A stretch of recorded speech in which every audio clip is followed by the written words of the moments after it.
Good morning. This video is about the subject-verb agreement of either or, neither nor, whether or. Look at these examples.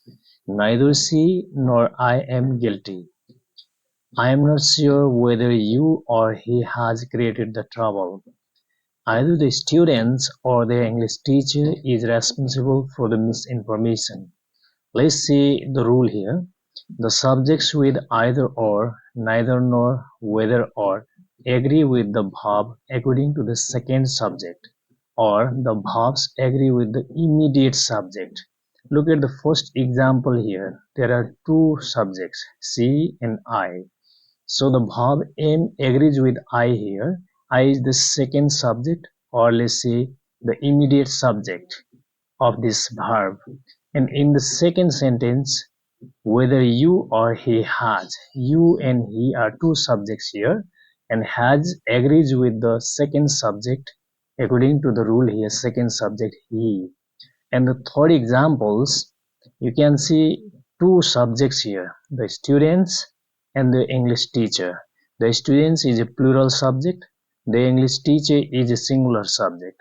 So the verb is agrees with the second subject, their English teacher, singular subject, singular verb, and their English teacher is the second subject, or let's say immediate subject. Immediate here means immediate subject of the verb is. Let's see the exercise from grade 12, unit 4, page number 32.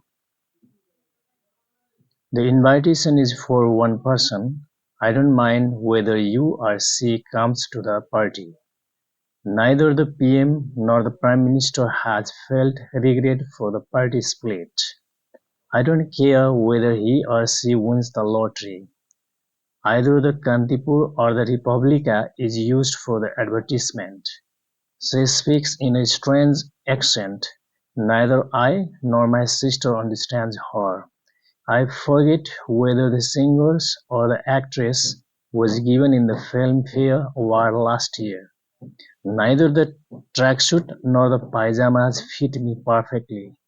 Neither the gas fire nor the electric heaters are suitable for room heating. Thanks for watching. Please subscribe my channel.